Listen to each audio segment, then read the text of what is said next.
ಬಂಗಾರಮ್ಮೋರೇ, ಬಂಗಾರಮ್ಮೋರೇ, ಬಂಗಾರಮ್ಮೋರೇ. ಯಾತ್ರದೆ ಬಡ್ಕತಾನ ಯಾವನು ಭಿಕ್ಷುಕ ಬಡ್ಕತಾನೆ. ನಮ್ಮ ಮನೆ ಒಳಗಡೆ ಬಂದ್ಬಿಟ್ಟು ಭಿಕ್ಷೆ ಬೇಡಕ್ಕೆ ಶುರು ಮಾಡ್ಕೊಬಿಟ್ರು. ಹಾಲಾಲ್ಕೋರ್ ನನ್ನ ಮಕ್ಕಳು ಎಷ್ಟು ಗುತ್ರು ಅಷ್ಟೇನಿಯ ಇಲ್ಲ ಸಾಲ ಕೇಳೋಕೆ ಅಂತ ಬೆಳಿಗ್ಗೆ ಬಂದ್ಬಿಡ್ತವೆ. ಎದ್ದೋಗೆ ನೋಡೋಗೆ ಯಾವನ್ ಬಂದವನ ಏನ್ ಕತ್ಯೋ ಯೋಳಿ.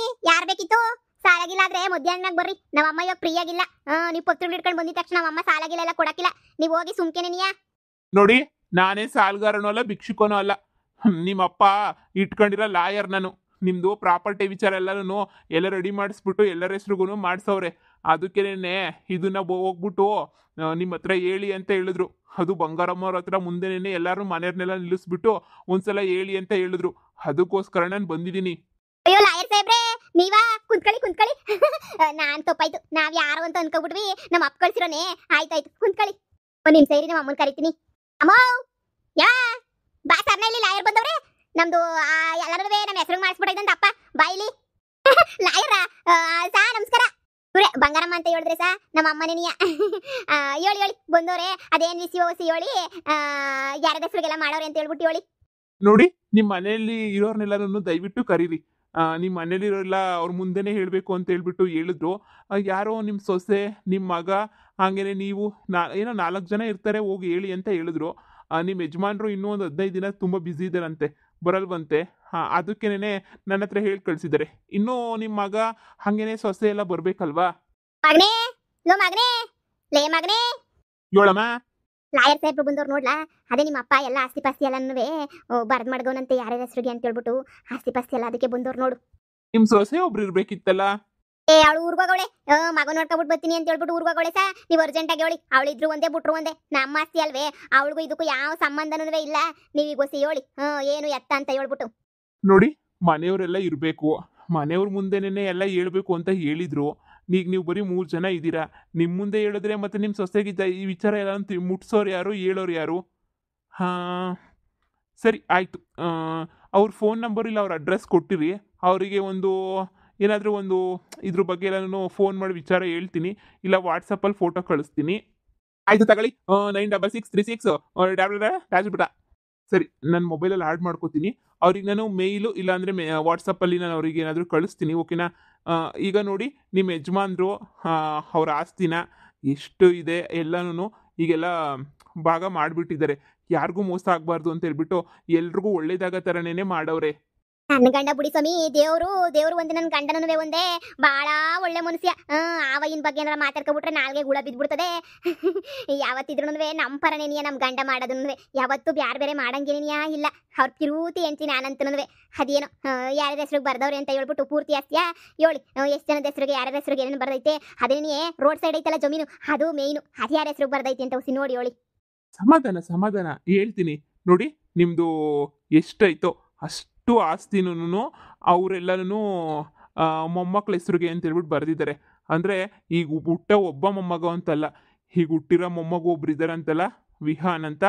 ಅವರು ಜೊತೆಗೆ ನಿಮ್ಮ ಮಗಳು ಹೊಟ್ಟೆಗೆ ಏನಾದ್ರೂ ಮಕ್ಕಳು ಹುಟ್ಟಿದ್ರೆ ಆ ಮಕ್ಕಳಿಗೆ, ಮತ್ತೆ ಅಕಸ್ಮಾತ್ ಏನಾದ್ರು ನಿಮ್ಮ ಮಗುಗೆ ಇನ್ನೊಂದು ಮಗು ಆದರೆ ಆ ಮಗುಗೆ ಅಂತ ಎಲ್ಲ ಸೇರಿಬಿಟ್ಟು ಟೋಟಲ್ಲಾಗಿ ಇಡೀ ಆಸ್ತಿ ಎಲ್ಲನೂ ಈಗ ಪ್ರೆಸೆಂಟ್ ಇರೋರು ಯಾರ್ಯಾರಿದ್ದಾರೆ ಅವರೆಲ್ಲ ಅನುಭವಿಸ್ಬೋದು ಅಷ್ಟೇನೆ.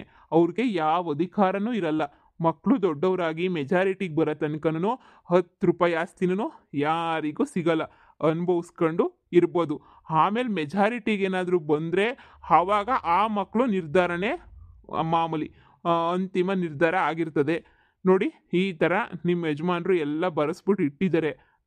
ಮುಂದೆ ಯಾವತ್ತಿದ್ರೂ ಫ್ಯೂಚರಲ್ಲಿ ಮೊಮ್ಮಕ್ಕಳಿಗೆ ಸಲ್ಬೇಕಂತ ಆಸ್ತಿ. ಅಯ್ಯೋ ಅವ್ನ ಮನೆ ಕೈಯಾಗೋಗ ಬದುಕಿರೋ ನಮ್ಮ ಮೇಲೆ ಬಿಟ್ಬಿಟ್ಟು ಮುಂದೆ ಊಟ ಮಕ್ಳಿಗೆ ಯಾಕಬೇಕಂತ ಆಸ್ತಿ ಪಾಸ್ತಿ ಎಲ್ಲರೇ ಅವ್ನ ಮನೆ ಹಾಳಾಗೋಗ. ಅಯ್ಯೋ ನೆಗದ್ ಬಿದ್ದು ನೆಳ್ಳಿ ಕೈಯಾಗೋಗ. ಬರ ಆಪತ್ ಬಂದು ಚಾಪೆ ಸುತ್ಕೊಂಡು ಹೋಗ. ಏನು ಬಂದಿರೋ ದೊಡ್ಡರೋಗ ಹಲೋಪರ್ ನನ್ನ ಮಗಂಗೆ.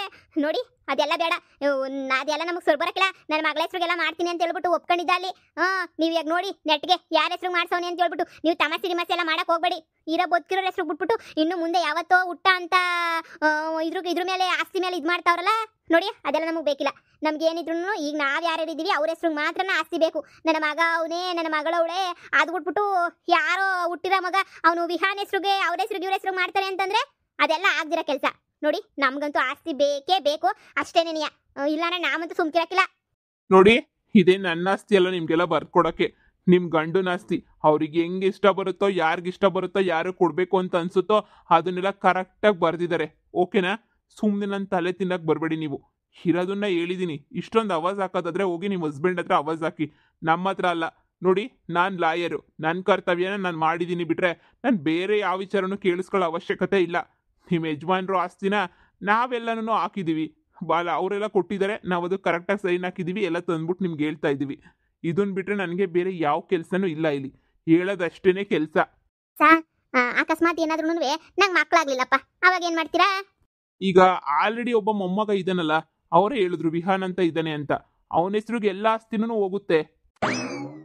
ಅಂದ್ರೆ ನನ್ನ ಮಗಳಿಗೆ ಮಕ್ಕಳಾಗ್ಬಿಟ್ರೆ ಅವಳ ಹೆಸರಿಗೂ ಆಸ್ತಿ ಎಲ್ಲ ಬರ್ತದೆ ತಾನೇ? ಖಂಡಿತ ಬರುತ್ತೆ. ಮತ್ತೆ ಅಲ್ಲಿ ಗಂಟ ನಾವೇನ್ ಮಾಡೋದು ಅಂತ, ನಾವೇನ್ ಮಾರಂಗಿಲ್ಲ, ಬಡ್ಕೊಳಂಗಿಲ್ಲ, ಏನೂ ಇಲ್ಲ. ಯಾವ ಹುಟ್ಟ ಮಕ್ಕಳು ಯಾವಾಗ ಆಸ್ತಿ ಬರ್ತದ ಏನ್ ಕತ್ಯೋ ನಾ ಕಾಣಿ. ಇನ್ನೂ ಯಾವ ಕಾಲ್ದಾಗೈತೋ ಏನ್ ಕತ್ಯೋ. ನೋಡಿ, ನಿಮ್ಗೆ ಒಸಿ ದುಡ್ಡು ಕೊಟ್ಬಿಡ್ತೀವಿ. ನಾನು ನನ್ನ ಮಗಳು ನನ್ನ ಮಗ 3 ಜನ ಸೇರ್ಕೊಬಿಟ್ಟು ಒಸಿ ದುಡ್ಡು ಕೊಟ್ಬಿಡ್ತೀವಿ. ಅದು ಯಾರೋ ಮನೆಯಾಳ ಮಗು ಹೆಸ್ರಿಗೆ ಯಾಕೆ ಆಸ್ತಿ ಎಲ್ಲನೂ ಬರಿಬೇಕು? ನೀವೇ ಹಂಗನ ಒಸಿ ಸೈನು ಪೈನು ಎಲ್ಲ ಬದಲಾಯಿಸ್ಬಿಟ್ಟು ನಮ್ಮ ಹೆಸ್ರಿಗೆ ಏನೇ ಮಾಡಿಸ್ಕೊಟ್ಬಿಡಿ, ನಿಮ್ಗೆಲ್ಲ ಒಳ್ಳೇದಾಯ್ತದೆ. ಇಲ್ಲಿ ಏನಿಲ್ಲ, ಲಂಚ ಕೊಟ್ಬಿಟ್ಟು ಏನಾದ್ರು ಎಕ್ಸ್ಚೇಂಜ್ ಮಾಡ್ಸಕ್ಕೆ ಇದನ್ನ ಏನಂತ ಅನ್ಕೊಬಿಟ್ಟಿದ್ದೀರಾ? ಏನು ಲಂಚ ಕೊಟ್ಬಿಟ್ಟು ಎಕ್ಸ್ಚೇಂಜ್ ಮಾಡಬೇಕು ಅಂತ ಅನ್ಕೊಂಡಿದ್ದೀರಾ? ನೋ ನೋ ನೋ ನೋ, ಇದು ಲಾಯರು, ಕಾನೂನು ಹೆಂಗೈತೋ ಅದೇ ಥರ ಮಾತ್ರ ನಾನು ಮಾಡಿದ್ದೀನಿ. ನೋಡಿ, ನೀವೇನಾದರೂ ಮಾತಾಡ್ಕೋಬೇಕಾಗಿದ್ರೆ ನಿಮ್ಮ ಗಂಡನ ಹತ್ರ ಮಾತಾಡಿ. ಅವರೇನೋ 15 ದಿನ ಈ ಕಡೆ ಬರೋದೇ ಇಲ್ಲ ಅಂತ ಹೇಳಿದ್ರು, ಸರಿನಾ?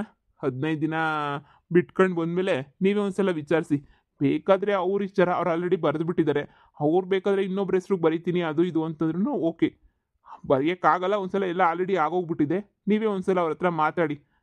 ಇರೋದೆಲ್ಲ ಹೇಳಿದ್ದೀನಿ. ಹಾಗೆಯೇ ನಿಮ್ಮ ಸೊಸೆಗೆ ಎಲ್ಲನೂ ವಿಚಾರನೂ ಹೇಳ್ಬೇಕು ತಾನೇ? ನಿಮ್ಮ ಸೊಸೆಗೆ ನಾನು ಹೇಳ್ತೀನಿ ಎಲ್ಲ ವಿಚಾರನೂ, ಏನು ತೊಂದರೆ ಇಲ್ಲ.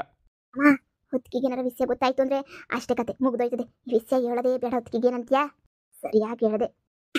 ಈ ಖುಷಿ ವಿಚಾರ ನನ್ನ ಹೊತ್ತಿಗೆ ನಾವೇ ಹೇಳ್ತೀವಿ ಸಾ, ನೀವೇನು ತಲೆ ಕೆಡ್ಸ್ಕೊಳಕ್ ಹೋಗ್ಬಿಡಿ. ನಾವೇ ಹೋಗ್ಬಿಟ್ಟು ಈ ವಿಚಾರನ ಎಲ್ಲ ಹೇಳ್ಬಿಡ್ತೀವಿ, ಸರಿನೇ? ಸರಿ ಸರಿ, ಹಾಗಾದರೆ ಸರಿ, ಏನು ತೊಂದರೆ ಇಲ್ಲ. ಈ ವಿಚಾರನ ನೀವೇ ಆದಷ್ಟು ಬೇಗ ಅವ್ರಿಗೆ ಮುಟ್ಟಿಸ್ಬಿಡಿ. ಸರಿ ಸಾ, ಆಯ್ತು. ನಮ್ಮ ಅಪ್ಪನ ಮೇಲೆ ಮಾತಾಡ್ಬಿಟ್ಟು ಬದಲಾಯಿಸ್ಬೋದು ಅಂತಂದ್ರೆ ಬದಲಾಯಿಸ್ತೀವಿ. ನಿಮ್ಮ ಫೋನ್ ನಂಬರ್ ಕೊಟ್ಟಿರಿ, ನಿಮ್ಗೆ ಫೋನ್ ಹಾಕ್ಬಿಟ್ಟು ನಾವು ಮಾತಾಡ್ತೀವಿ. ನಮ್ಮ ಅಪ್ಪ ಬಂದ್ಮೇಲೆ ಒಂದು ಕಿತ ಎಲ್ಲ ಕೇಳ್ತೀವಿ. ಆಗ್ಬೋದು, ನಾನೇ ಕೊಡ್ತೀನಿ ಬಿಡಿ. ಏನಮ್ಮ ಇದು ಎಲ್ಲ ಹಾಳಾಗೋಯ್ತಲ್ಲ ಮಗ್ನೇ. ನೀನು ಎಂಡ್ರು ಎಲ್ಲ ಮಾಯಾವಿ ಕಂಡ್ಲ. ಎಲ್ಲ ನಿನ್ನ ಹೆಸ್ರಿಗಿಲ್ಲ, ನನ್ನ ಹೆಸ್ರಿಗಿಲ್ಲ, ಹೋಗ್ಲಿ ನಿನ್ನ ತಂಗಿ ಹೆಸ್ರಿಗಿಲ್ಲ, ಎಲ್ಲ ಹಾಳಾಗೋಗಿ ಆ ಮೊಗಿ ಹೆಸ್ರಿಗೆ ಮಾಡಿಸ್ಬಿಟ್ಟಿದ್ದೀರಲ್ಲ.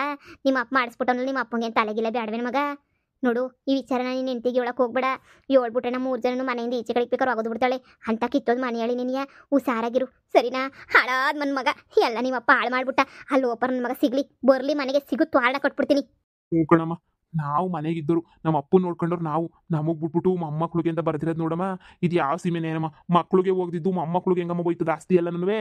ಅಪ್ಪ ಸಂಪಾದನೆ ಮಾಡಿರೋದಂತೆ ಕಣಣ್ಣ, ಸ್ವಯಾರ್ಜಿತ ಆಸ್ತಿನಂತೆ. ಯಾರಿಗೆ ಬೇಕಾದ್ರೂ ಕೊಡ್ಬೋದಲ್ಲ, ಮೊಮ್ಮಕ್ಳಿಗೆ ಕೊಡ್ತೈತೆ.